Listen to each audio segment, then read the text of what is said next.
In previous lecture, I have discussed question number 6 तक हमने discuss कर लिया था. Now question number 7.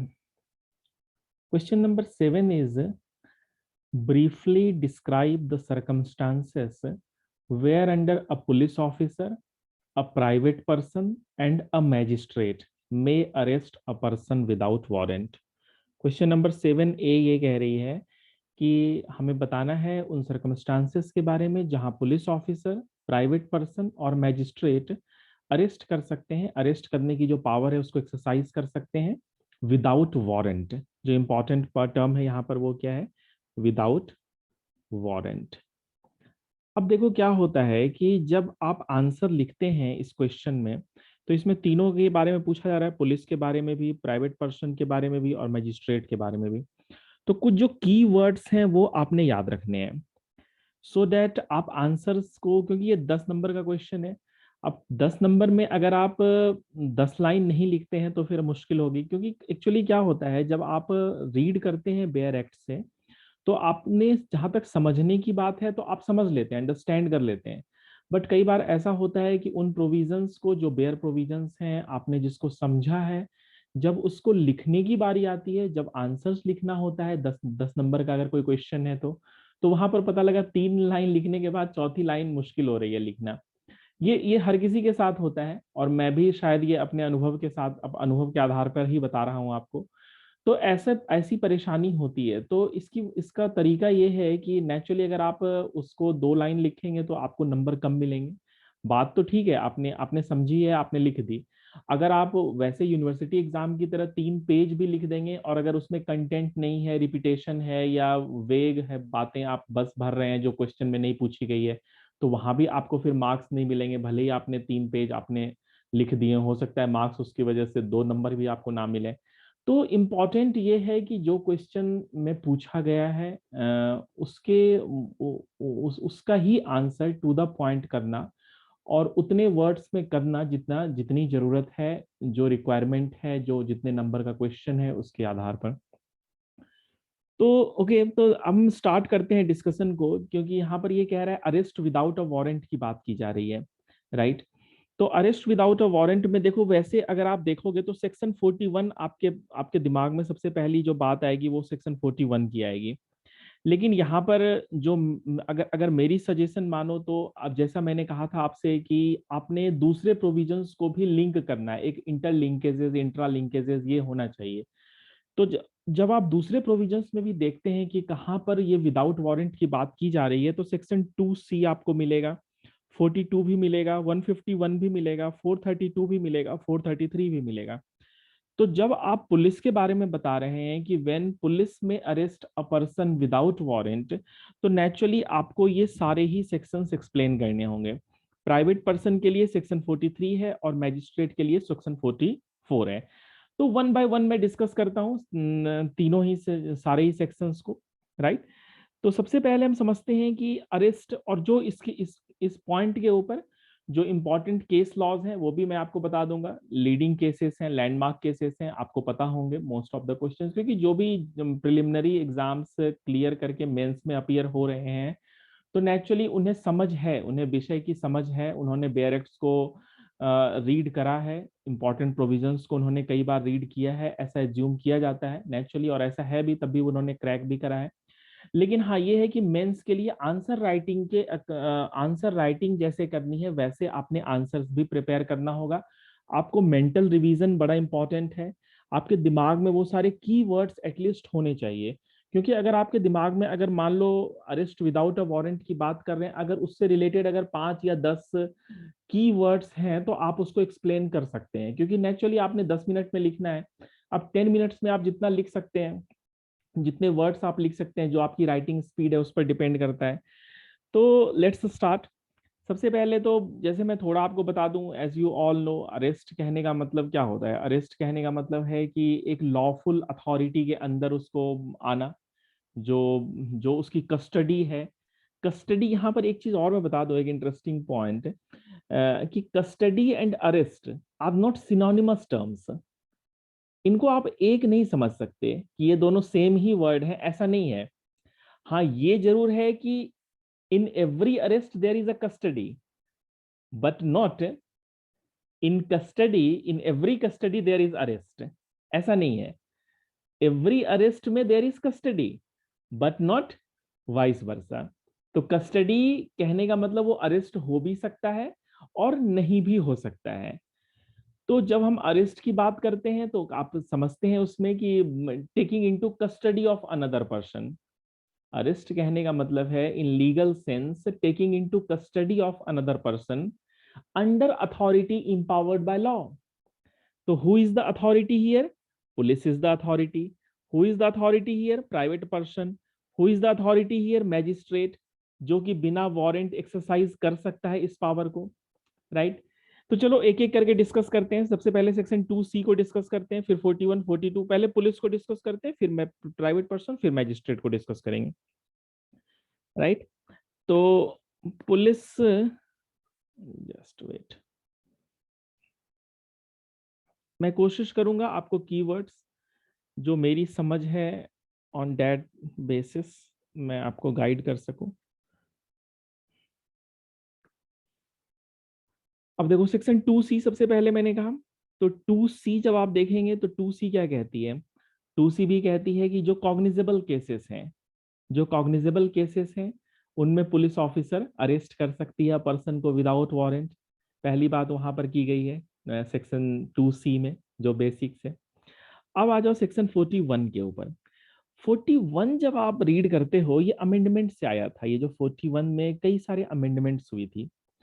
अमेंडमेंट्स क्यों हुई थी, इसकी वजह यह है कि कई सारी सुप्रीम कोर्ट की जजमेंट्स हैं, लैंडमार्क जजमेंट्स हैं, जिनमें कि जैसे Joginder Kumar versus state of UP, social action forum for मानवाधिकार वर्सेस यूनियन ऑफ इंडिया, ये तो बाद की जजमेंट है सोशल एक्शन फोरम वाली, लेकिन जोगिंदर कुमार की जजमेंट वो 1994 की जजमेंट है, D K Basu versus state of West Bengal. तो इनमें आर्बिट्रेरी अरेस्ट जो पुलिस के द्वारा होती है उसको प्रिवेंट करने के लिए, to prevent the arbitrary arrest by the police officer, इसमें 41 में अमेंडमेंट्स हुई, 2009 में इसमें अमेंडमेंट हुई है। और अमेंडमेंट के बाद क्या हुआ, जो ड्रास्टिक चेंज आया अमेंडमेंट से, वो चेंज ये आया कि अब पुलिस की जो पावर थी, पुलिस ने जो पावर एक्सरसाइज करनी है वो आर्बिट्रेरीली नहीं कर सकते। अगर कॉग्निजेबल ऑफेंस है भी, अगर ऑफेंस कॉग्निजेबल भी है, तो इसका मतलब ये नहीं है कि पुलिस ऑफिसर ने अरेस्ट करना ही करना है, ऐसा नहीं है। यहाँ वर्ड में भी यूज किया जा रहा है, आप बार बार देखें क्वेश्चन में भी लिखा हुआ है मे वर्ड यूज किया गया है, मैंडेटरी नहीं है। तो व्हाट एग्जैक्टली इट मींस कि वहां पर पुलिस ऑफिसर ने जो पावर्स को एक्सरसाइज करनी है only where it is necessary, जहां पर वो जरूरी है वहां पर ही एक्सरसाइज करनी है, और जहां जरूरी नहीं है वहां एक्सरसाइज नहीं करनी है अरेस्ट की पावर को। तो अब हम इसको डिस्कस करते हैं वन बाय वन। 41 का 1A सबसे पहला क्लॉज है, जो कहती है कि पुलिस ऑफिसर में arrest a person without warrant any person who commits a cognizable offence in his presence. तो ये तो पहली शर्त है, सेक्शन 2C में आपने पढ़ लिया है कि पुलिस ऑफिसर अरेस्ट कर सकती है कॉग्निजेबल केस में। तो यहाँ पर भी ये कॉग्निजेबल ऑफेंस है, इसको मैं CO लिख रहा हूँ, कॉग्निजेबल ऑफेंस। ये यहाँ पर जो 1A है वो कह रहा है इन हिज प्रेजेंस, इन हिज प्रेजेंस। अब देखो एक एग्जाम्पल से समझते हैं, सारे सारे ही आपको याद रह जाएंगे। जैसे सपोज एक पर्सन है A, ठीक है, A is walking down the street, वो कहीं चला जा रहा है। सडनली क्या होता है, उसके ऊपर B अटैक करता है। बी ने क्या किया, अटैक किया A के ऊपर। अब जब B ने A के ऊपर अटैक किया, उसी वक्त C एक पुलिस ऑफिसर है जो कि वहां से गुजर रहा है, he is passing on that lane also, police officer, ठीक है। तो अब ये पुलिस ऑफिसर जो है ये देखता है इसको कि A के ऊपर B ने अटैक किया है एक नाइफ से। तो यहां पर ये नेचुरली ये कॉग्निजेबल केस है, उसके ऊपर अटेम्प्ट किया गया है नाइफ से, उसको उसको उसका अटेम्प्ट टू मर्डर भी हो सकता है। तो कहने का मतलब है कि यहाँ दो तीन परिस्थितियां हो सकती हैं, या तो यहाँ पर पुलिस ऑफिसर यहाँ पर सामने से गुजर रहा है, ठीक है।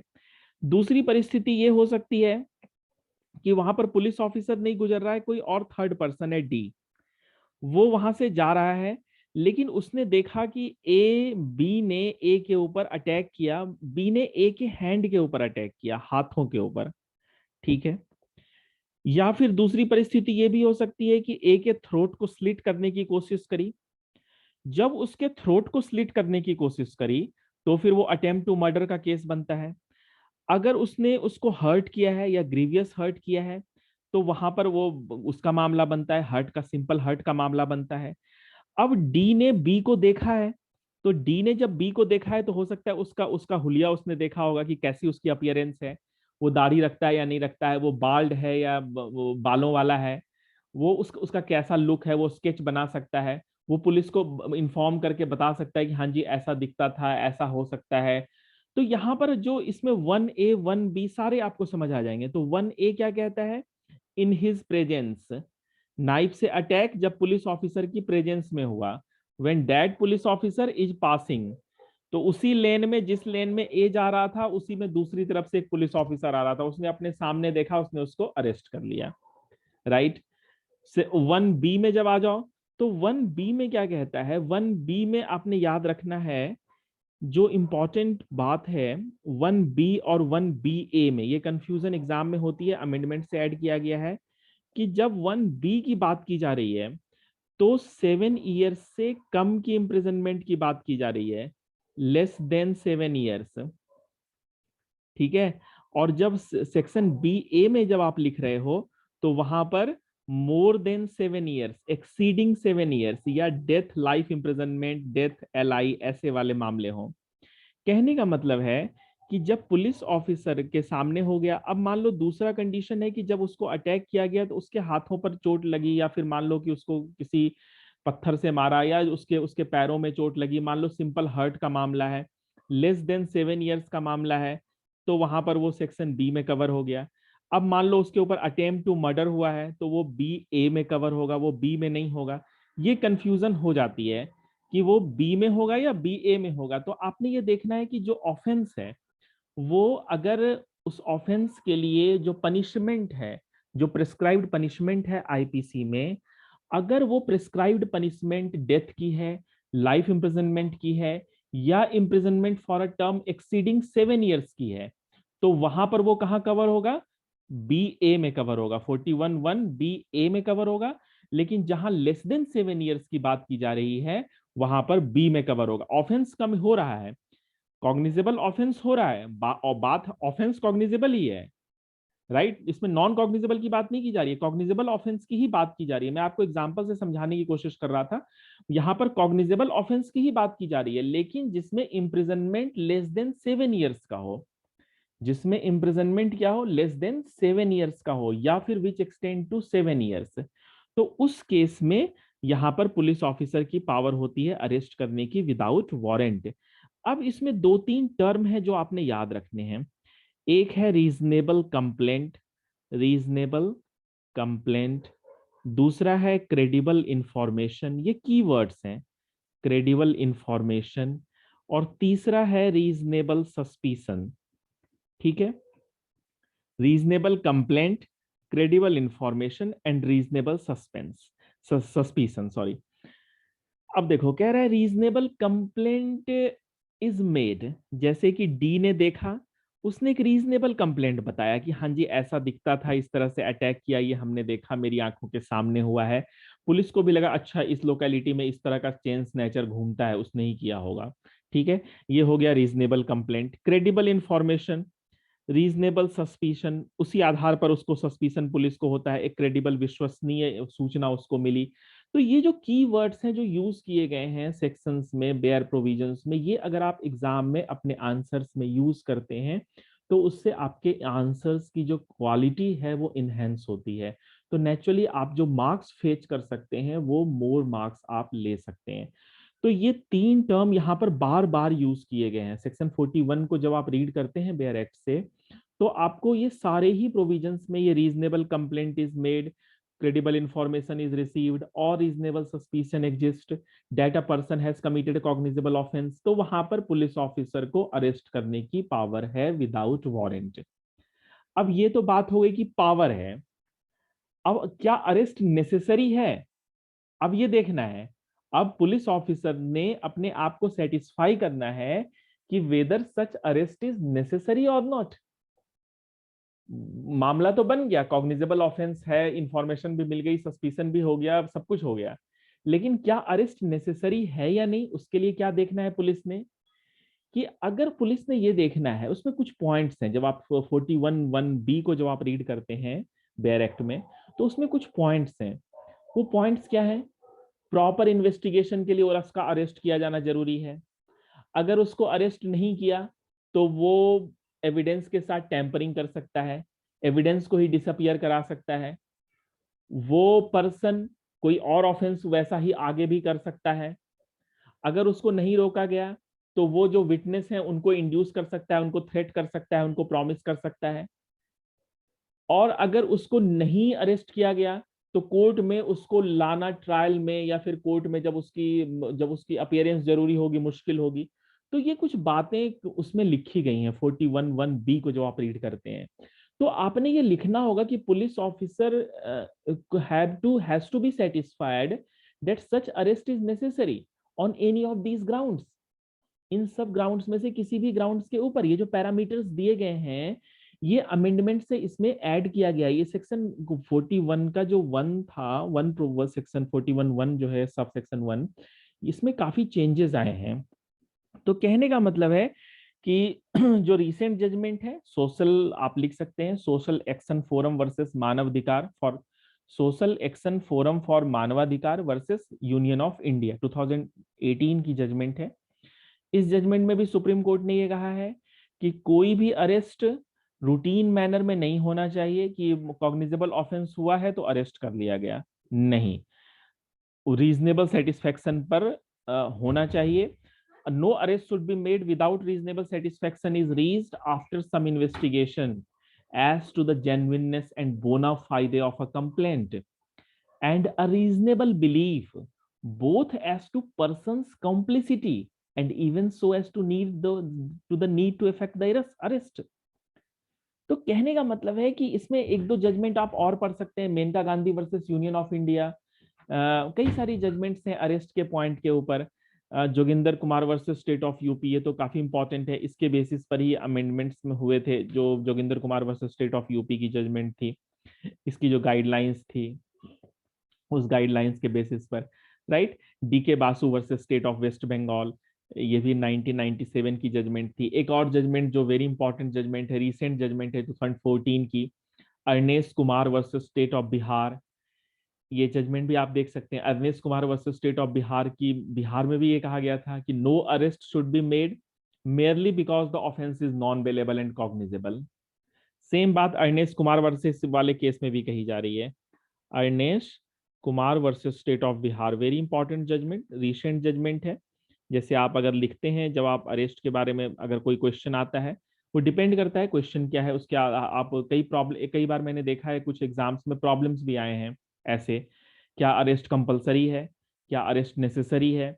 तो यहाँ पर आप ऐसे इन जजमेंट्स की हेल्प ले सकते हैं, सोशल मानवाधिकार वाली जजमेंट की और Arnesh Kumar versus state of Bihar की, कि no arrest should be made merely because the offense is non-bailable and cognizable।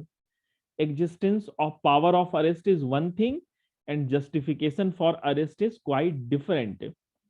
No arrest should be made without a reasonable satisfaction as to the genuineness of allegation। Arnesh Kumar versus state of Bihar की ratio यही कहती है, no arrest should be made without a reasonable satisfaction as to the genuineness of allegation, right. तो ये 41(1)(a) आपने समझ लिया, 41(1)(b) समझ लिया, 41(1)(b)(a) समझ लिया। और जो इनके की वर्ड्स हैं वो आपने याद रखने हैं, कि कॉग्निजेबल ऑफेंस तो naturally in his presence, less than 7 years, more than 7 years B A में, और reasonable complaint, credible information, reasonable suspicion. अगर ये कीवर्ड्स याद रहते हैं तो नेचुरली आप आंसर लिख सकते हैं। ठीक है, अब हम आते हैं नेक्स्ट सेक्शन, इसमें 41 के आगे, इस 41 बड़ा सेक्शन है, इसमें और भी कई सारे हैं पॉइंट्स, तो उन सारे पॉइंट्स को डिस्कस कर लेते हैं। कीवर्ड्स आपने याद रखने हैं,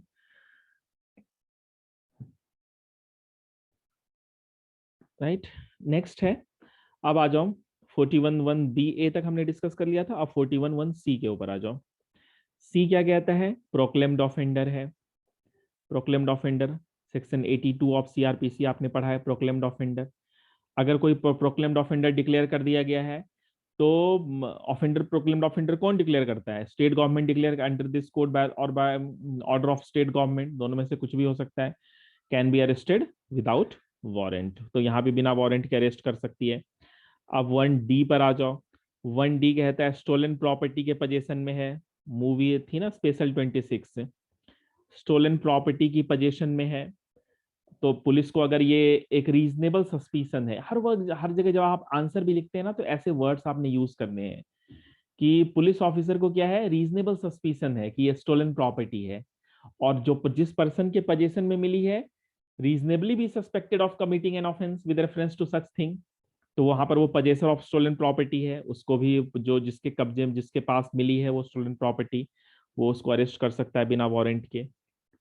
ई के ऊपर आ जाओ।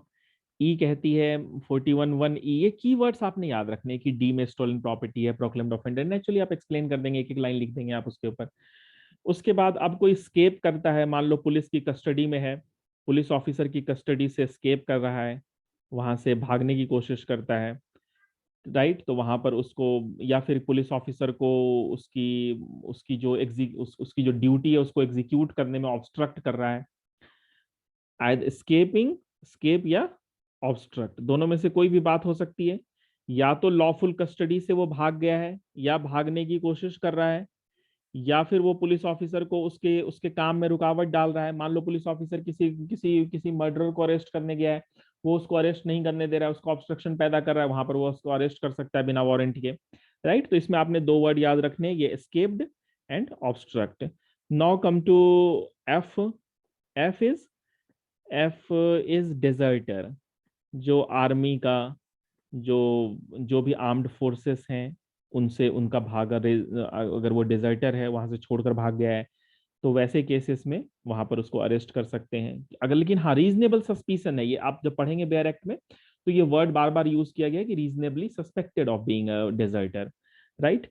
अब इसके जी में देखो, जी कहता है offence outside India, offence outside India, जैसे वो फोस्टर रेप केस था, उसके बाद फिर और भी कई सारे केसेस हैं जिसमें कि उसको एक्स्ट्राडिशन में, अगर मान लो कि अगर कोई लॉ ऑफ एक्स्ट्राडिशन है उससे उसको अरेस्ट किया जा सकता है, वो ऑफेंस यहाँ नहीं हुआ है, ऑफेंस किया है उसने कहीं और, लेकिन वो काम, जैसे मान लो अगर रेप का कोई अक्यूज है, उसने वहां पर रेप किया है किसी और कंट्री में किया है, लेकिन अगर वो इंडियन लॉ के अकॉर्डिंग भी रेप यहाँ भी एक ऑफेंस है, रेप यहाँ भी एक ऑफेंस है, तो वैसे कंडीशन में ही is liable to be apprehended under any law of extradition, तो वो उसको अरेस्ट किया जा सकता है वहां पर, राइट।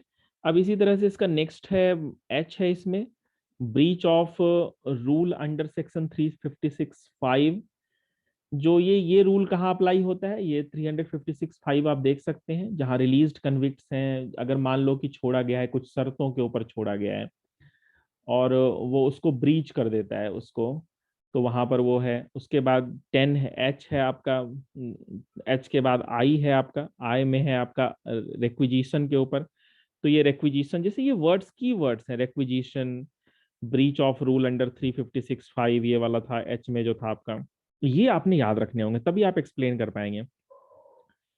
रिक्विजिशन कहने का मतलब क्या होता है, जैसे बरेली की पुलिस ने इंदौर की पुलिस को भेजा कि भाई इसको, ये यहाँ भाग गया है, उसको अरेस्ट करना है, तो वैसे केसेस में वहां पर उसको अरेस्ट कर दिया जाएगा पुलिस द्वारा बिना वारंट के भी, राइट। अब इसमें आ जाओ, इसका नेक्स्ट ये हो गया आपका 41(1)I, ठीक है। अब यहाँ पर रिक्विजिशन के बाद अब आ जाओ सेक्शन 42 के ऊपर। सेक्शन 42 आसान है, सेक्शन 42 बात कर रही है नॉन कॉग्निजेबल केस की। 41 में हमने देखा कॉग्निजेबल ऑफेंस के बारे में, और 42 में क्या है, ये नॉन कॉग्निजेबल केस की बात की जा रही है।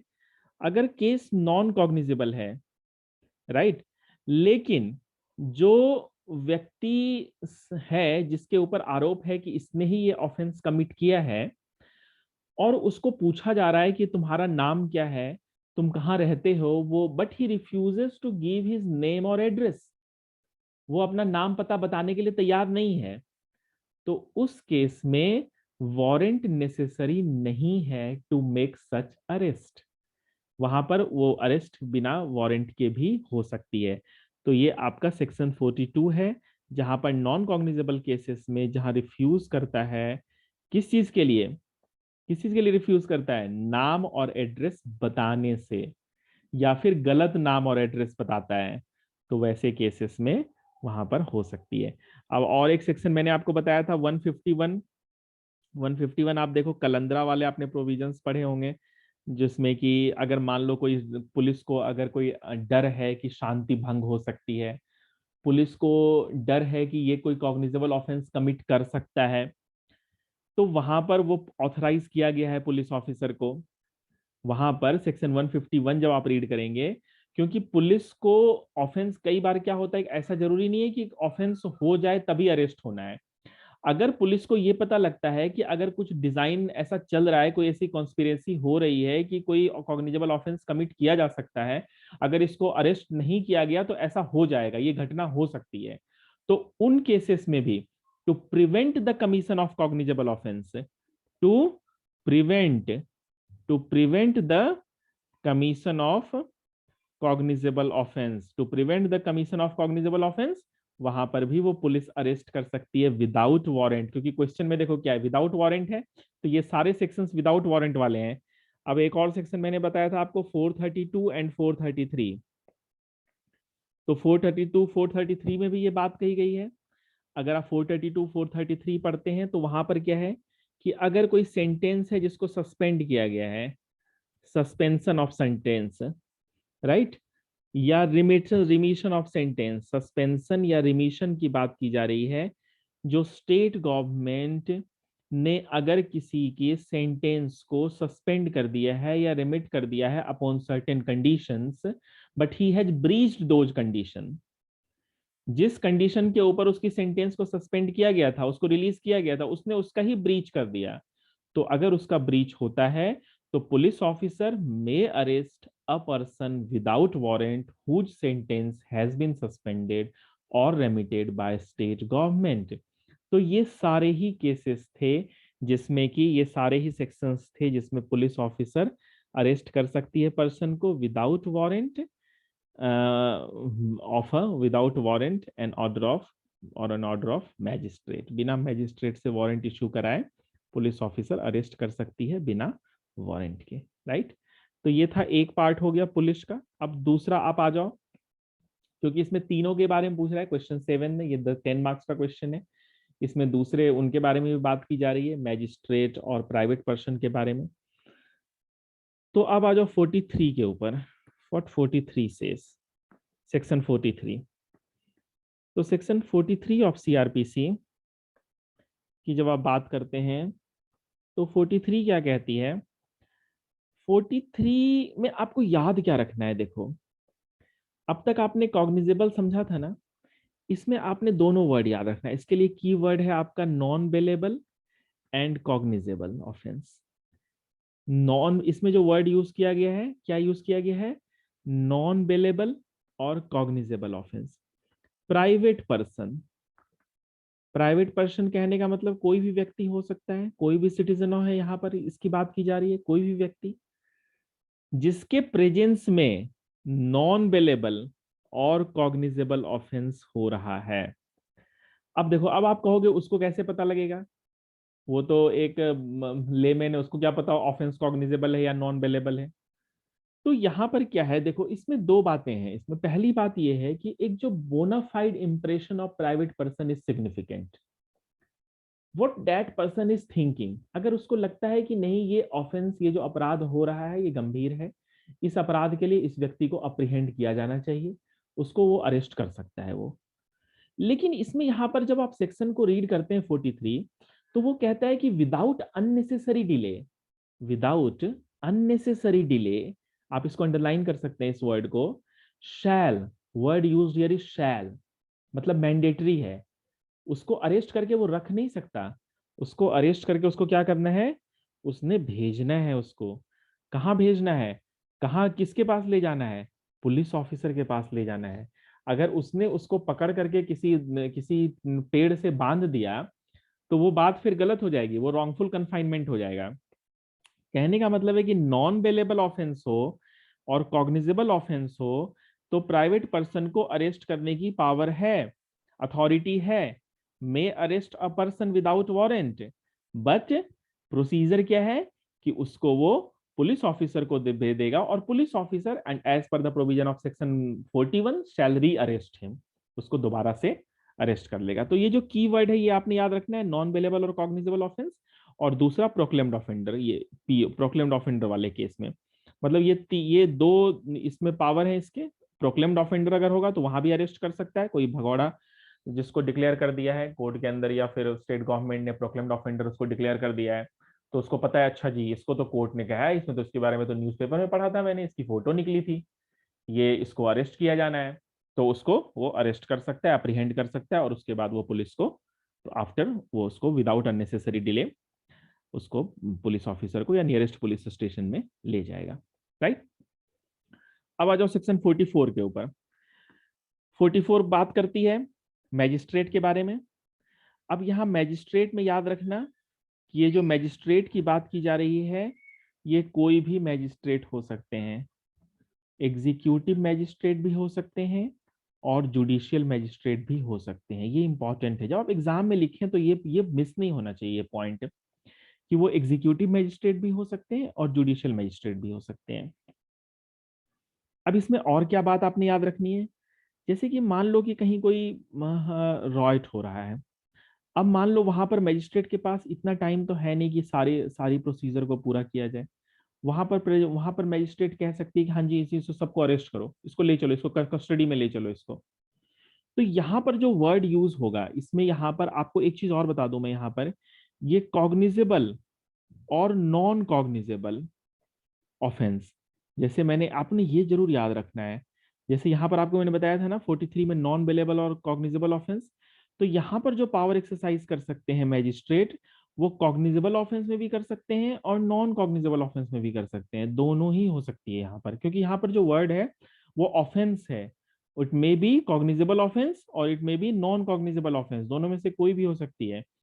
और इसमें जो दूसरी बात आपने याद रखनी है वो क्या याद रखनी है, लोकल जुरिडिक्शन होनी चाहिए। क्या याद रखनी है, लोकल जुरिडिक्शन। तो ये की वर्ड्स हैं कि मैजिस्ट्रेट की लोकल जुरिडिक्शन में अगर कोई अपराध हो रहा है in the presence of magistrate either executive और जुडिशियल, तो वहां पर वो अरेस्ट हो सकती है। वो अरेस्ट करने के लिए कह सकता है ऑफेंडर को, वो कह सकता है कि उसको subject to the provisions of bail commit him to custody, और magistrate may also arrest a person for whom arrest he is competent to issue a warrant.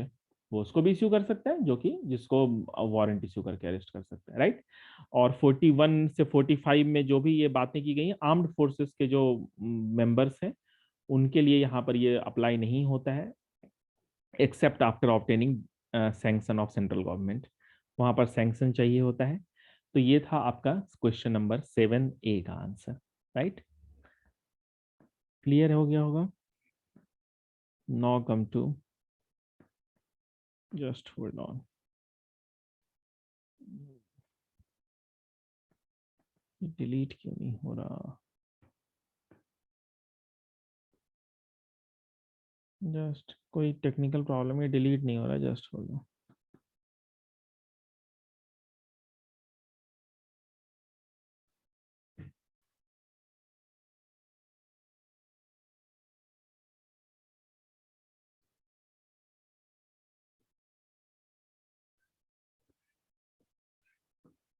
Yes,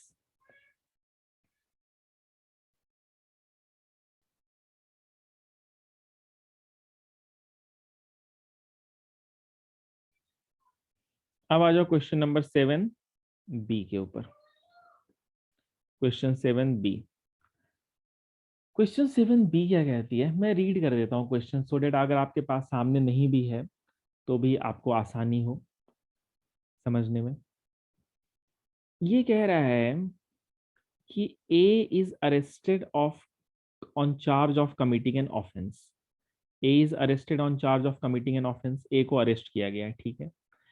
arresting officer reasonably believing that his medical examination is necessary, it would afford evidence as to the commission of offense, takes him to a registered medical practitioner. A resist the examination on the ground of Article 23. ये देखो, ये question कह रहा है कि एक accused है, उसको अरेस्ट किया गया है, अरेस्ट करने के बाद उसको मेडिकल एग्जामिनेशन के लिए ले जाया जा रहा है, और वो मेडिकल एग्जामिनेशन किसी रजिस्टर्ड मेडिकल प्रैक्टिशनर के पास होगी, क्योंकि पुलिस को ऐसा लगता है, एक रीजनेबल बिलीफ है उसका कि वो उससे उसको एविडेंस मिल जाएगा, तो मेडिकल एग्जामिनेशन नेसेसरी है। लेकिन ए कहता है नहीं, मैं इस एग्जामिनेशन को विरोध करता हूं, क्योंकि ये आर्टिकल 20 आर्टिकल 20 क्लॉज 3 की वॉल्यूशन है। ये कह रहा है। अब ये आपने कह रहा है डिसाइड, क्वेश्चन कहता है डिसाइड। तो सबसे पहले हम देख लेते हैं कि ये कहाँ से बात होती है, ये कौन से सेक्शन की बात हो रही है। सेक्शन 53 ऑफ सीआरपीसी की बात हो रही है। इसको मैं बहुत डिटेल में एक्सप्लेन नहीं करूंगा, क्योंकि सेक्शन 53 सीआरपीसी और सेक्शन 53 ए सीआरपीसी पर मैंने एक डिटेल्ड वीडियो बनाई है, जिसमें सारे ही केस लॉ मैंने डिस्कस किए हैं सुप्रीम कोर्ट की जजमेंट से, तो आप उसको देख सकते हैं। मैं यहाँ पर बस आपको इतना बता देता हूँ कि यहाँ पर एक जजमेंट जो है सुप्रीम कोर्ट की, Anil Lokhande versus state of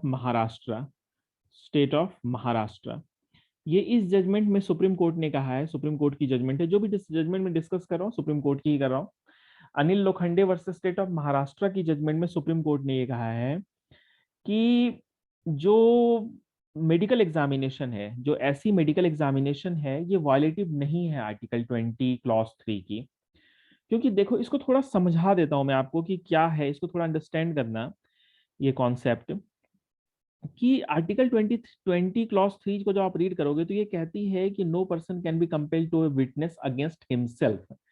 तो यहाँ पर ये जो पॉइंट है ये इंपॉर्टेंट है, टू बी विटनेस, ठीक है, अगेंस्ट हिमसेल्फ, ये कह रहा है यहाँ पर। आर्टिकल 21-23 कहती है अगेंस्ट हिमसेल्फ। तो आपने फोकस करना है इस पॉइंट के ऊपर, टू बी विटनेस। तो देखो, आर्टिकल 23 ये नहीं कहती है कि accused person shall not be compelled to be a witness. वो ये कहती है कि such person shall not be compelled to be a witness against himself, इसकी बात कर रही है। तो यहां पर जो ये बात हो रही है सेक्शन 53 की, तो ये यहां पर ये जरूरी है, ये एग्जामिनेशन, मेडिकल एग्जामिनेशन रीजनेबल है। यहां पर ये जो भी डिस्कम्फर्ट, पेन या हर्ट उसको होता है, तो वो जस्टिफाई किया गया है इस सेक्शन से, सेक्शन 53 से, क्योंकि it would not amount to compelling the arrested person to be witness against himself। ये पॉइंट आपने ध्यान रखना है, इसी को आपने एक्सप्लेन करना है एग्जाम में कि not to be a witness against himself. Article 23 ये इस बात के लिए मना नहीं करती है, वो ये कहती है कि टू बी अ विटनेस उसके लिए मना नहीं कर रही है, to be a witness against himself इसके लिए मना कर रही है। तो यहां पर जो मेडिकल एग्जामिनेशन है, जो फोर्स है या फिर जो भी उसके लिए यूज किया जा रहा है, वो रीजनेबली नेसेसरी है। और वहां पर अगर मान लो पुलिस ऑफिसर अगर इन्फॉर्म कर देगी अक्यूज्ड को नेचर ऑफ मेडिकल एग्जामिनेशन के बारे में, तो it would alert the accused and might hamper the collection of evidence if accused was aware of the same. लेकिन पर्पस तो ये नहीं है। या फिर अगर ये ग्राउंड लेते हैं आप कि सेक्शन को उसको मिसयूज किया जाएगा, तो mayor possibility of abuse of a provision which is otherwise intra-vires is not sufficient to declare such provision unconstitutional। ये सुप्रीम कोर्ट ने अपनी कई जजमेंट्स में कहा है। मैं रिपीट कर देता हूं, mayor possibility of abuse of a provision which is otherwise intra-vires is not sufficient to declare such provision unconstitutional। तो आप इसमें 2-3 जजमेंट्स में और आपको बता देता हूं जो आप देख सकते हैं। Anil Lokhande versus state of Maharashtra, ये मैंने आपको बताया, इसमें सुप्रीम कोर्ट ने ये कहा है कि मेडिकल एग्जामिनेशन वॉयलेटिव नहीं है आर्टिकल 23 की कॉन्स्टिट्यूशन की, राइट। ये एग्जामिनेशन जस्टिफाइड है बाय दिस सेक्शन। इसमें 1-2 जजमेंट आप और देख सकते हैं, स्टेट ऑफ बॉम्बे वर्सेस काठी कोलू औगड़, ये 11 जज बेंच की जजमेंट थी, वेरी इंपॉर्टेंट जजमेंट है। Ritesh Sinha versus state of Uttar Pradesh 2019 की जजमेंट है, ये भी आप देख सकते हैं। एक और रिसेंट जजमेंट है के S puttu Swami versus Union of India, ये 2016 की जजमेंट है। इस जजमेंट में 9 जज बेंच ने सुप्रीम कोर्ट ने कहा था कि fundamental right to privacy can not be construed as absolute and but must bow down to compelling public interest. अगर प्राइवेसी की बात की जा रही है, अगर प्राइवेसी का प्ली लिया जाता है अगर, तो वहां पर ये के एस पुत्तुस्वामी की भी जजमेंट है कि fundamental right can not be construed as absolute, fundamental right to privacy can not be construed as absolute and must bow down to public interest, to compelling public interest. तो कहने का मतलब है कि जो प्रोहिबिशन है यहाँ पर आर्टिकल 23 में, ये अप्लाई वहीं होगी, उसी केसेस में होगी जहां टेस्टिमनी ऑफ अक्यूज्ड सेल्फ इंक्रिमिनेटरी है, या फिर उसको इंक्रिमिनेट करने का अक्यूज्ड को खुद से ही वो है कि वहां पर वो जब वो चीजें उसको इंक्रिमिनेट कर सकती है। लेकिन यहाँ पर ये मेडिकल एग्जामिनेशन ये जरूरी है उसको एविडेंस कलेक्ट करने के लिए। तो और यहाँ पर ये टू बी अ विटनेस, ये विटनेस है, लेकिन ये इसका मतलब ये नहीं है कि वहां पर वो कंपेल्ड है to be a witness against himself. इस तरह से आप इसको एक्सप्लेन कर सकते हैं। डिटेल में आप मेरे उस लेक्चर को भी देख सकते हैं, उससे आपको और बेहतर आपको अंडरस्टैंडिंग हो जाएगी। वो एक पूरी लेक्चर है इसके ऊपर, राइट।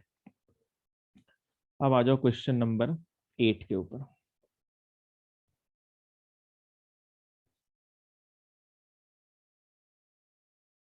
क्वेश्चन नंबर 8 क्या कहती है?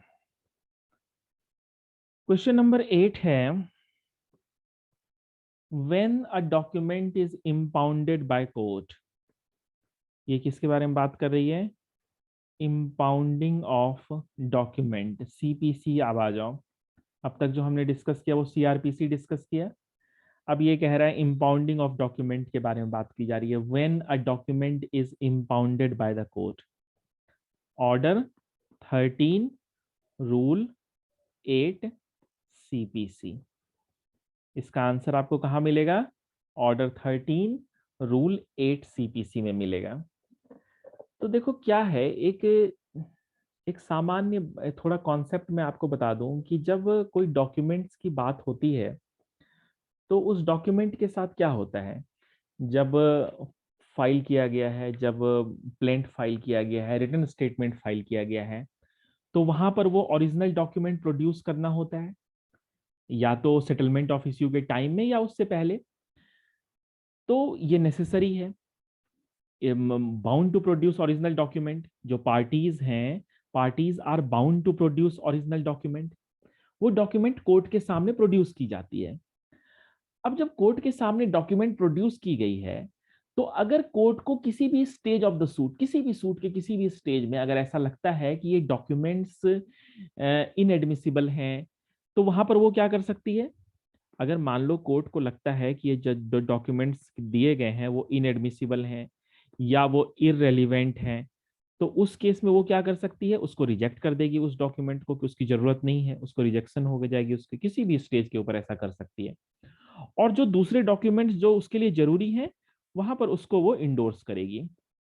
यही प्रोसेस है कि प्लेंट एट और before settlement of issue parties are bound to produce original document. उसके लिए टाइम लिमिट दी गई है, ऑर्डर 13 में आप रीड करेंगे तो। और उसके बाद वो कोई अगर इररेलीवेंट या इनएडमिसिबल डॉक्यूमेंट्स है तो उसकी रिजेक्शन हो जाएगी, और जो डॉक्यूमेंट्स एडमिशन जिसकी एडमिट होनी है, उस डॉक्यूमेंट्स को इंडोर्स किया जाएगा, राइट। अब इसमें ऑर्डर 13 रूल 8 ये कहती है कि अगर मान लो कोर्ट को ऐसा लगता है, कोई अगर सफिशिएंट कॉज है, ऑर्डर 13 रूल 8 क्या कहती है कि अगर कोई सफिशिएंट कॉज है, कोर्ट को ऐसा लगता है कि ये जो डॉक्यूमेंट्स हैं इनको इम्पाउंड करना जरूरी है, इस डॉक्यूमेंट को, इस बुक को जो भी प्रोड्यूस किया गया है before court, is to be impounded and kept in the custody of the court, of an officer of the court, for such period and subject to such conditions as the court thinks fit। जब तक के लिए, जितने समय के लिए court को लगता है सफिशिएंट कॉज है, जरूरी है, तो court for sufficient cause direct any document, book और exhibit produced before it to be impounded, right. एक लाइन अगर आप ऐसे याद रखें तो आप समझ सकते हैं कि for sufficient cause direct any document to be impounded and kept in the custody of officer of the court। ये जो पावर है कोर्ट की, अगर मान लो कि कोर्ट को कोई फॉर्जरी और या फिर कोई अप्रीहेंशन है कि डॉक्यूमेंट को डिस्ट्रॉय कर दिया जाएगा या डॉक्यूमेंट में कोई छेड़छाड़ हो सकती है, ये पॉइंट्स आप नोट कर लेना कि अगर मान लो कोई ऐसी अप्रीहेंशन होती है कि उसकी डिस्ट्रॉय कर दिया जाएगा उसको या ऑल्टर कर दिया जाएगा, तो उन केसेस में भी कोर्ट क्या करती है, कोर्ट इस पावर को एक्सरसाइज कर सकती है। ये कोर्ट इस पावर को एक्सरसाइज कर सकती है, इंपाउंडिंग की पावर को। अब इसमें जजमेंट में अगर एक बात आई थी कि जैसे मान लो कई बार ऐसा होता है कि डॉक्यूमेंट्स उसकी अवेलेबिलिटी नहीं है, वहां पर जो ओरिजिनल डॉक्यूमेंट है उसकी जेरॉक्स कॉपी ही प्रोड्यूस की गई है, तो क्या इंपाउंडिंग उसकी भी जरूरी है? तो xerox of original is not necessary. ये जजमेंट आप सुप्रीम कोर्ट की नोट डाउन कर लीजिए। Preeti Subba Rao versus Anumala, Preeti Subba Rao versus Anumala. It says while considering admissibility of document which was in the nature of xerox of original document and sought to be produced in evidence, impounding of xerox of original does not arise। उसकी impounding जरूरी नहीं है, उसकी जरूरत नहीं है वहां पर, राइट। तो इसमें जो पॉइंट्स हैं वो यही है, और उसके बाद उसको जितने दिन कोर्ट में रखना है और कस्टडी में उतने दिन रख सकती है। अब उसके बाद आगे आप ऑर्डर 13 रूल 7 को भी देख सकते हैं, वहां पर जो एडमिशन में नहीं होगी उसको रिटर्न कर दिया जाएगा, जिसकी जो जो डॉक्यूमेंट्स एडमिसिबल नहीं है। रूल 9 भी कहती है कि रिटर्न कैसे करेंगे, रिटर्न करने का क्या तरीका है, अगर अपील उसमें फाइल होगी तो तब तक रखेंगे, अगर अपील नहीं फाइल होनी है तो सूट के डिस्पोज ऑफ होने के बाद उसको रिटर्न कर देंगे, राइट। तो ये सारी चीजें इसमें है। कहने का मतलब है जो कंक्लूजन है वो ये है कि all documentary evidence which is relied upon by the parties in support of their pleadings and examination in chief produced before the court in original and filed in court, court has the power to impound those documents if the court has a sufficient cause or a suspicion that इसको misuse किया जा सकता है, इसको destroy किया जा सकता है, इसको ऑल्टर्ड किया जा सकता है, या फिर ये जरूरी है कि इसको कोर्ट की कस्टडी में रखा जाए, राइट। तो ये था आपका question number 8A, impounding of document।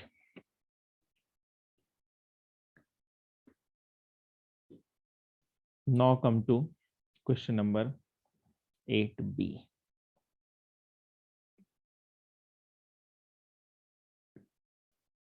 Question number 8B। 8B क्या कहती है? कहती है ए रिजाइडिंग इन दिल्ली, ए कहाँ रह रहा है? दिल्ली में रह रहा है। Publishes a defamatory statement about B in Kolkata, B के अगेंस्ट कोलकाता में डिफेमेटरी स्टेटमेंट ला रहा है, डिफेमेटरी स्टेटमेंट। अब ये कह रहा है B is resident of Patna, ये रहने वाला पटना का है। अब बी के अगेंस्ट डिफेमेटरी आर्टिकल लाया है, इसका मतलब बी सूट फाइल करेगा, स्यू करेगा। किसको स्यू करेगा? ए को स्यू करेगा। अब ये कह रहा है डिसाइड करने के लिए, डिटरमाइन करने के लिए, तो आप इसके लिए कहाँ देखेंगे? सेक्शन 19 ऑफ सीपीसी देखेंगे। सेक्शन 19 सीपीसी जो आप रीड करेंगे तो उसकी इलस्ट्रेशन सेम है, उसकी इलस्ट्रेशन से ही ये क्वेश्चन है। सेक्शन 19 सीपीसी को आप रीड करो। सेक्शन 19 सीपीसी क्या कहती है? सेक्शन 19 सीपीसी कहती है, जस्ट होल्ड ऑन मैं रीड करता हूँ सेक्शन 19 को। सेक्शन 19 कहती है suit for compensation for wrongs to persons और मूवेबल। जो कॉम्पनसेशन है, अगर where any wrong done to the person और movable property, if the wrong was done within the local limits of the jurisdiction of one court and defendant resides or carries on business or personally works for gain within the local limits of the jurisdiction of another court, suit may be instituted at the option of plaintiff in either of the said court। Defamatory statement कहाँ जारी की गई है? यहाँ पर कोलकाता में। ए रहता कहाँ है? दिल्ली में। अब चाहे कि दोनों ही बातें कही जा रही है ना, कोलकाता में भी जा सकता है, दिल्ली में भी जा सकता है, क्योंकि बी ने स्यू करना है यहाँ पर डिफेंडेंट कहाँ रह रहा है? यहाँ पर दोनों ही जगह उसमें मामला बन सकता है। सूट में भी instituted at the option of plaintiff, है ना। सेक्शन 19 की लास्ट लाइन आप रीड करो, सूट में भी instituted at the option of the plaintiff in either of the said court. तो आंसर इसका क्या है कि वो दिल्ली में भी फाइल हो सकती है और कोलकाता में भी फाइल हो सकती है। आंसर लिखने के लिए आप एक आधा मैक्सिम भी यूज कर सकते हैं, मैं बता देता हूं आपको। मोबिलिया सेक्वेंटर पर्सनम मूवेबल्स फॉलो द पर्सन, तो वहां पर वो at the option of plaintiff either of the place. ठीक है, तो ये यहाँ पर आप इसको आंसर कर सकते हैं सेक्शन 9 को एक्सप्लेन करके। Now come to next question. आसान है ये, very simple question.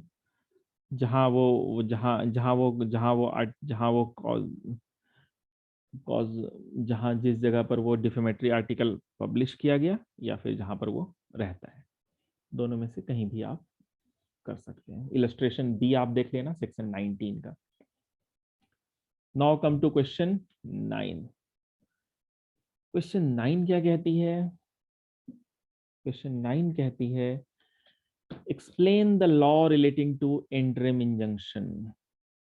Explain the law relating to interim injunction.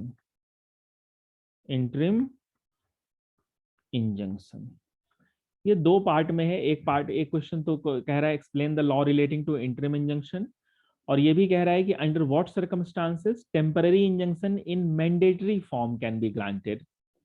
Under what circumstances temporary injunction in mandatory form can be granted. और नेक्स्ट लाइन है इस क्वेश्चन की, whether an interim injunction can be granted on the application of defendant who has not filed any counter claim, if so in what circumstances. Right, तो इसमें ये 3 questions हैं, 3 part में है ये। तो हम एक्सप्लेन करते हैं, एक एक करके एक्सप्लेन करते हैं तीनों ही पार्ट को। सबसे पहले हम आ जाते हैं इसमें कि ये प्रोविजन कहाँ है, किसमें आपको मिलेगा। ये इंपॉर्टेंट प्रोविजंस हैं, इसके ऊपर काफी क्वेश्चंस आते हैं, अलग अलग तरह के क्वेश्चंस का नेचर चेंज हो जाता है, बट ऐसे क्वेश्चंस आते हैं। तो ऑर्डर 39 रूल्स 1 2 आपने देखा, बड़े हर कोई इस ऑर्डर के बारे में जानता है और नेचुरली इस ऑर्डर के बारे में लिख सकता है। तो मैं थोड़ा एक्सप्लेन कर देता हूँ इसको। जैसे कि मान लो कि इसके ऊपर मैं एग्जाम्पल्स इलस्ट्रेट नहीं कर रहा हूँ, क्योंकि मैंने इंजंक्शन के ऊपर एक वीडियो बनाई है। तो इंजंक्शन के ऊपर जो वो वीडियो लेक्चर है उसमें मैंने कई सारे एग्जाम्पल्स दिए हैं, टेम्पररी इंजंक्शन, मैंडेटरी इंजंक्शन, और उसको एक्सप्लेन करने के लिए। तो आप उस लेक्चर को देख सकते हैं, तो आपको उसके ऊपर जो एग्जाम्पल्स हैं, जो इलस्ट्रेशंस हैं, उससे क्लैरिटी आ जाएगी। मैं यहाँ पर फोकस करता हूँ जो क्वेश्चन है उसके ऊपर ही, कि यहाँ पर ये टेम्पररी इंजंक्शन के बारे में क्या बात की कर रही है, ऑर्डर 39 रूल 1। तो ऑर्डर 39 रूल 1 2 को जो आप रीड करते हैं, 1 को जो आप रीड करते हैं, तो सबसे पहले मैं ये बता देता हूँ आपको कि इसमें ये जो एप्लीकेशन है ये कोई भी पार्टी फाइल कर सकती है। इसके बाद जैसे मान लो इसको जो आप रीड करोगे तो ये कहता है कि any property in dispute in a suit is in danger of being wasted, damaged और एलियनेटेड। तो ये जो टर्म है ना, ये याद रखना आप एग्जाम में एक्सप्लेन करने के लिए जब कोई आंसर लिखते हैं। तो एक्सप्लेन इंटरिम इंजंक्शन जो पहला पॉइंट है आपका, वेस्टेड, डैमेज, टेम्पररी इंजंक्शन भी इसी को कहते हैं। इंटरिम इंजंक्शन बोलो या टेम्पररी इंजंक्शन बोलो, इसमें कोई कंफ्यूजन नहीं होनी चाहिए। तो वेस्टेड, डैमेज्ड, एलियनेटेड, जैसे ये जो कीवर्ड्स है ना, ये याद रखने चाहिए। वेस्टेड, डैमेज्ड, एलियनेटेड, जहां भी ऐसा प्रॉपर्टी जो नेचुरली कोर्ट में इंजंक्शन के लिए तभी आया जाएगा, क्योंकि इंजंक्शन कहने का ही मतलब है कि party is required to do और refrain from doing a particular act. या तो तुम उसको कहो, कोर्ट को कह रही है कि भाई तुम उसको कहो ऐसा करे, या तो कहोगे ऐसा ना करे। वो दीवार खड़ी कर रहा है, दीवार बोलो नहीं खड़ी करने के लिए, उसने कर दी है, बोलो इसको ध्वस्त करेगा, इसको डिमोलिश करो। यही करना है, या तो कुछ काम कराने हैं या कुछ काम नहीं कराने हैं, दोनों ही बातें हो सकती हैं। तो जहां भी ऐसी कोई संभावना है कि प्रॉपर्टी के कोई वेस्ट होगा, कोई प्रॉपर्टी के ऊपर कोई डैमेज होगा, कोई एलिनेशन होगा, मान लो कि प्रॉपर्टी है, मान लो पार्टीशन सूट पेंडिंग है, और उसका जो हिंदू ज्वाइंट फैमिली है, अब वो करता कहता है कि नहीं मैं इसका ये पार्ट उसको सेल कर दूंगा, तो नेचुरली उसको इंजंक्ट करना जरूरी है, नहीं तो वो सेल कर देगा तो फिर दिक्कत आएगी फिर बाद में। या मान लो कोई लैंड है, अब उसके ऊपर कोई, अब लैंड डिस्प्यूट में है दो पार्टीज के बीच में, अब वहां पर वो कह रहा है कि नहीं जिसमें बोरवेल खुदवाना है, इसमें यहाँ पर ट्यूबवेल लगवाना है, तो नेचुरली उसका नेचर चेंज हो रहा है।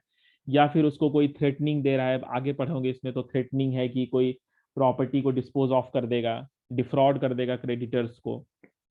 तो कहने का मतलब है कोई फ्रॉड कमिट करेगा। तो इस तरह की जो बातें हो सकती हैं जहां पर कि इंजरी होती है in relation to any property, तो वहां पर कोर्ट की ये पावर है, कोर्ट में order grant of temporary injunction, court में restrain such act or make any such order for the purpose of staying or preventing। तो कहने का मतलब है जो ऑब्जेक्ट है टेम्पररी इंजंक्शन का वो ये है कि स्टेटस को मेंटेन रहे, जैसा है वैसा ही मेंटेन रहे, जब तक केस डिसाइड नहीं हो जाता है तब तक उसमें कोई और चेंज ना की जाए, जैसे है वैसे ही चलता रहे, जैसे जिस पोजीशन पर है उसी पोजीशन पर रहे, जब कोर्ट डिसाइड कर देगी फिर देखना, फिर उसमें होगा कि क्या करना है नहीं करना है। तो इसमें कुछ इंटरिम इंजंक्शन के ऊपर मैं आपको 2-3 केस लॉज बता देता हूँ, इंपॉर्टेंट जजमेंट सुप्रीम कोर्ट की, तो आप उसको नोट डाउन कर लो, आप आंसर्स में भी यूज कर सकते हैं अगर ऐसे क्वेश्चंस आते हैं, क्योंकि इंटरिम इंजंक्शन के ऊपर कई बार एक क्वेश्चन आ सकता है, पूरा ही आ सकता है टेम्पररी इंजंक्शन के ऊपर। तो जो इंपॉर्टेंट जो लैंडमार्क जजमेंट्स हैं वो मैं उसकी एक एक लाइन में आपको बता देता हूं मैं। First judgment is Manohar Lal versus Seth Hira Lal. Manohar Lal versus Seth Hira Lal. Temporary injunction is in the nature of protective relief granted in favor of a party to prevent further possible injury। जो फर्दर पॉसिबल इंजरी है वो हो उस मतलब जिसकी संभावना है कि ऐसा कर सकता है ये बंदा, तो उसको स्टेटस को मेंटेन करने के लिए वहां पर वो प्रोटेक्टिव रिलीफ ग्रांट किया गया। नेक्स्ट जजमेंट है Gujarat bottling company limited versus Coca Cola, landmark judgment है। इसमें भी सुप्रीम कोर्ट ने कहा है कि there is a need for such protection, however has to be judged against corresponding need of defendant to be protected against injury resulting from exercising his own legal rights। Court must weigh one need against another and determine whether the balance of convenience lies and may pass an appropriate order in exercise of discretionary powers। तो कहने का मतलब है कि जो power है ये discretionary है, कोर्ट की डिस्क्रिशन है कि उसमें वो कोर्ट ने पास करना है या नहीं करना है। इसमें 2-3 टर्म बड़ा इंपॉर्टेंट है जो आपने याद रखनी है। एक है प्राइमा फेसाई केस, दूसरा है इररिपेरेबल इंजरी, इररिपेरेबल इंजरी, और तीसरा है बैलेंस ऑफ कन्वेनियंस। ये 3 कीवर्ड्स आपने जरूर याद रखने हैं कि प्राइमा फेसाई केस है, बैलेंस ऑफ कन्वेनियंस किसके फेवर में है, लाइज। अगर नहीं किया गया अगर इंजंक्शन ग्रांट, तो जो इंजरी है वो इररिपेरेबल होगी, उसको कॉम्पनसेट नहीं किया जा सकता है मनी में। तो ऐसे केसेस में वहां पर जो कोर्ट है, कोर्ट अपनी डिस्क्रिशनरी पावर का यूज करके इंजंक्शन ला सकते, इंजंक्शन के लिए फाइल कर सकती है। एक क्वेश्चन इसमें है ना, कौन फाइल करता है, कौन कर सकता है, तो मैं बता दूं आपको इसके ऊपर जजमेंट इलाहाबाद हाई कोर्ट की जजमेंट है, गंगा ब्रिक्स उद्योग वर्सेस जय भगवान, गंगा ब्रिक्स उद्योग वर्सेस जय भगवान 1982 की जजमेंट है। इस जजमेंट में इलाहाबाद हाई कोर्ट ने यह कहा है कि it is not the plaintiff alone who can apply for interim injunction, a defendant also may make an application for grant of injunction against plaintiff. तो गंगा ब्रिक्स उद्योग वर्सेस जय भगवान में इस क्वेश्चन का आंसर है कि not the plaintiff alone who can apply for interim injunction, defendant also may make an application for grant of injunction against plaintiff, right. अब इसमें एक केस और है, मार मारवाड़ी सभा वर्सेस कन्हैया लाल, ये भी इलाहाबाद हाई कोर्ट की जजमेंट है, मारवाड़ी सभा वर्सेस कन्हैया लाल।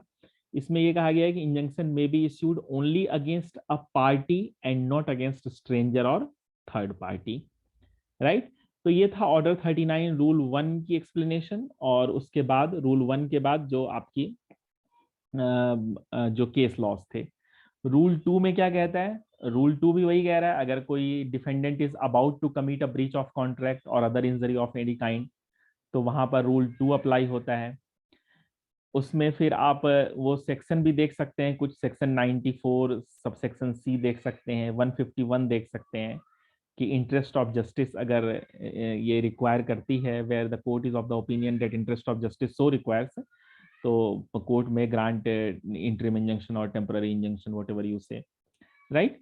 बट ये डिस्क्रिशनरी रेमेडी है, कोर्ट की डिस्क्रिशन है, court has to exercise this discretion reasonably, judiciously and on sound legal principles, reasonably, judiciously and on sound legal principles. मैं इन वर्ड्स पर इसलिए स्ट्रेस देता हूं कि आप जब आंसर करें तो नेचुरली आपको वहां पर आंसर करने में आप वर्ड्स को यूज करें एक्सप्लेन करने में। अब मैं ये तीन टर्म को एक्सप्लेन कर देता हूं, प्राइमा फेसाई, इररिपेरेबल इंजरी और बैलेंस ऑफ कन्वेनियंस। तो प्राइमा फेसाई केस कहने का मतलब आप समझ रहे हैं कि प्राइमा फेसाई देखते ही लगता है कि प्लेंटिफ ने जो एविडेंस कोर्ट के सामने रखे हैं, कि अगर ये एविडेंस को देखते ही कोर्ट को ऐसा लग रहा है कि हाँ वहां पर ये प्राइमा फेसाई ये केस बनता है, वहां पर आप इसको ग्रांट कर सकते हैं injunction. Merit of the case में जाने की जरूरत नहीं है उतना, लेकिन कोर्ट को ऐसा पता लग रहा है कि सूट फाइनली डिसाइड करने से पहले यहाँ पर इंजंक्शन ग्रांट होनी है। अब इसमें इरेपरेबल इंजरी कहने का मतलब है कि जहां पर इंजंक्शन अगर नहीं ग्रांट किया गया तो जो इंजरी है वो हो सकती है, उसको फिर कंपनसेट नहीं किया जा सकता है। और जहां तक बैलेंस ऑफ कन्वीनियंस का सवाल है, तो court must be satisfied that comparative mischief, hardship or inconvenience which is likely to be caused by refusing injunction will be greater than that which is likely to be caused to OP by granting it. Grant करना ज्यादा जरूरी है, अगर नहीं किया गया तो जो उससे हार्डशिप और इनकन्वीनियंस होगी वो ज्यादा बड़ी होगी। ठीक है, तो इन सब ग्राउंड पर ये जो तीन है ये मेन ग्राउंड है जिसके ऊपर कोर्ट सेटिस्फाई करती है खुद को कि इंजंक्शन ग्रांट करना है या नहीं करना है। अब यहाँ पर इस क्वेश्चन में एक और पार्ट है, उसमें वो भी कह रहा है कि जहां पर मैंडेटरी फॉर्म में वो ग्रांट कर सकती है, जहां पर इसको आप ऐसे कह सकते हो कि where there is a need to compel और command some person to do something, strong case है उस फेवर में, जो प्लेंटिफ है उसके फेवर में, या फिर जिसने जिसने जो कोर्ट के पास गया है। अगर वहां पर वही सेम बातें फिर आती है, अगर वहां पर वो रिलीफ या बैलेंस ऑफ कन्वेनियंस उसके फेवर में है, अगर नहीं ग्रांट किया गया तो इंजरी हो सकती है, इरेपेरेबल होगी। तो उस केसेस में in such circumstances mandatory injunction, temporary injunction in mandatory form, जो क्वेश्चन कह रहा है what circumstances temporary injunction in mandatory form can be granted, तो it should be granted, otherwise there would be an irreparable loss or injury to the person who is seeking the relief, right? So interim injunction or temporary injunction can be granted to defendant in favor of defendant in rare and exceptional cases.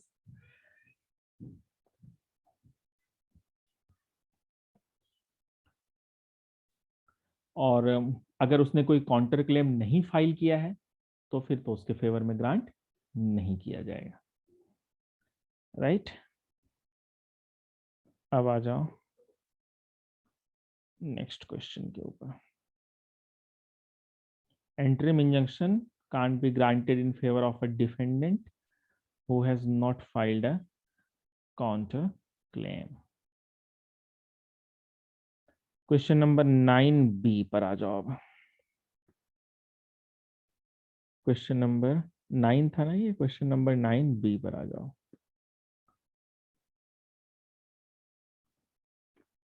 9B अब कह रहा है rejection of plaint के बारे में बात कर रहा है कि अगर प्लेंट रिजेक्ट कर दिया गया है bye the court on the ground that it does not disclose cause of action, it does not disclose any cause of action.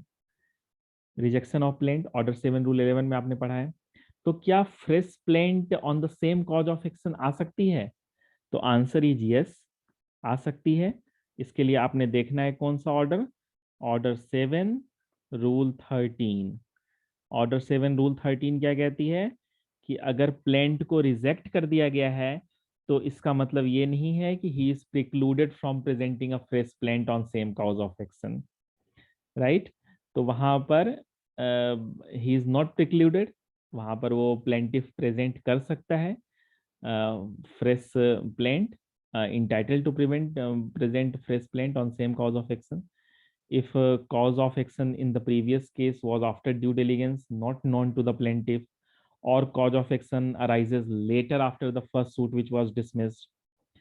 Whenever the same cause of action arises or comes to the knowledge of plaintiff, he can bring an action on the same cause of action, right? तो ये cause of action अगर वहां पर उसको कोई पता नहीं लग पाया या फिर बाद में अराइज हुआ, जिस पहले पहले तो रिजेक्ट हो गया था कि कॉज ऑफ एक्शन नहीं है कोई, तो वहां पर वो अप्लाई हो सकता है। अब आ जाओ क्वेश्चन 10A के ऊपर। क्वेश्चन 10A कहती है रिव्यू के बारे में बात कर रही है। रिव्यू के ऊपर मैं एक डिटेल्ड लेक्चर बनाऊंगा, ये इंपॉर्टेंट टॉपिक है। ये क्वेश्चन है, does an application of review lie in case where the judgment is rendered erroneous by reason of statutory amendments? Does an application of review lie in a case where judgment is rendered erroneous by reason of statutory amendment? तो naturally जब amendment हो गई तो फिर application of review लाई नहीं करेगा। जो इसकी आंसर है वो ये है कि एप्लीकेशन ऑफ रिव्यू लाई नहीं करेगा। इसमें आप जजमेंट एक लिख सकते हैं, राजन कोटाजिन, राजन कोटाजिन वर्सेस राजा रॉ, राजन वर्सेस राजा रॉ। ठीक है, ये जो जजमेंट है इसमें इसमें यही कहा गया था कि application for review is to be decided in accordance with the law which is in existence on the day application is made. application of review is to be decided in accordance with the law which is in existence on the day the application is made। जिस date के ऊपर application की गई है। ऐसा नहीं है कि अगर जजमेंट पास हो गई पहले, बाद में कोई अमेंडमेंट हो गया तो उससे जजमेंट इरोनियस हो गया। Naturally subsequently over ruled word हम यूज करते हैं किसी जजमेंट के लिए। मान लो जैसे आर्बिट्रेशन की अभी कई सारी जजमेंट्स थी जो कि पहले कोर्ट ने पास की थी, सुप्रीम कोर्ट ने, फिर बाद में अमेंडमेंट हो गई तो अब वो ओवर रूल हो गई, तो फिर रिव्यू करने के लिए। तो ऐसी जजमेंट के ये कोई ग्राउंड नहीं है कि subsequent amendment renders the judgment erroneous and it is a ground of review। तो इसका आंसर है कि रिव्यू लाई नहीं करती है, application of review does not lie. अगर सब्सिक्वेंट अमेंडमेंट हुई है तो, या फिर अगर उससे डिक्लेयर हो गया कि जजमेंट इरोनियस है तो वो नहीं होगा। राइट, अब आ जाओ क्वेश्चन 10B के ऊपर, लास्ट क्वेश्चन, क्वेश्चन 2012 का। ये कह रहा है A files a suit against B in respect of a house on the ground of a will in his favour by the original owner M. Original owner कौन है? M है। ए file करता है सूट अगेंस्ट बी कि वहां पर एक वसीयत है in favour of original owner. Previous suit against the same defendant filed by A on the ground of A being an heir of M has already failed. और एक ऑलरेडी वो पहले सूट फाइल कर चुका था, वो उसका उत्तराधिकारी है। तो ऐसे केसेस में क्या ये यहाँ पर सब्सिक्वेंट सूट लाई करती है? तो यहाँ पर ये रेस जुडिकाटा के बारे में है। रेस जुडिकाटा, तो प्रायर सूट जो उसने फाइल किया था वो in the capacity as an heir of file किया था, और जो दूसरा सूट उसने फाइल किया है वो कैपेसिटी ऑफ बेनिफिशियरी में फाइल किया है। तो यहाँ पर सूट ऑफ टाइटल जो है वो डिफरेंट है। सूट टाइटल जो है वो डिफरेंट है। पहले उसने एज एन एयर फाइल किया था और उसके बाद उसने इन the capacity of beneficiary file किया है। राइट, तो यहाँ पर ये रेस जुडिकाटा से बार्ड नहीं है। अब इसको, इसके बारे में रेस जुडिकाटा के ऊपर भी मैंने एक वीडियो बनाई है, एक डिटेल्ड लेक्चर है, तो आप उसको वहां पर देख सकते हैं रेस जुडिकाटा को। तो मैं इसको एक्सप्लेन नहीं कर रहा हूँ सेक्शन 11 सीपीसी के प्रोविजन को, क्योंकि मैंने एक डिटेल्ड वीडियो है इसके ऊपर, आप देख सकते हैं रेस जुडिकाटा की। तो उसमें आपको रेस जुडिकाटा के बारे में और भी डिटेल्स, उसमें कई क्वेश्चन आंसर्स भी मैंने एक्सप्लेन किए हैं, जो अलग अलग कंडीशंस हो सकते हैं, प्रोविजंस हो, जो सिचुएशंस हो सकती हैं उसके अकॉर्डिंग। राइट, क्योंकि ये सेम टाइटल का यहाँ जो बात है, यहाँ पर टाइटल यहाँ पर दो, एक बार एयर के इसमें बताया जा रहा है क्वेश्चन में कि एक बार एज एन उत्तराधिकारी है वो, और दूसरे केसेस में कह रहा है कि सब्सिक्वेंट सूट में कि वो बेनिफिशियरी है। तो टाइटल वहाँ पर डिफरेंट है, जबकि आप देखोगे तो यहाँ पर ये कहता है litigating under the same title. जब आप सेक्शन 11 को आप रीड करते हैं तो वहाँ पर उसमें कहता है एंड पार्टीज अंडर होम दे और any of them litigating under the same title in a court of competent जुडिक्शन। Right, तो ये था आपका सेक्शन, सॉरी ये था आपका 2012 का। अब 2012 ये कंप्लीट हो गया, 10 क्वेश्चंस इसके। अब नेक्स्ट लेक्चर में नेक्स्ट ईयर को डिस्कस करेंगे। This is all for today, good night.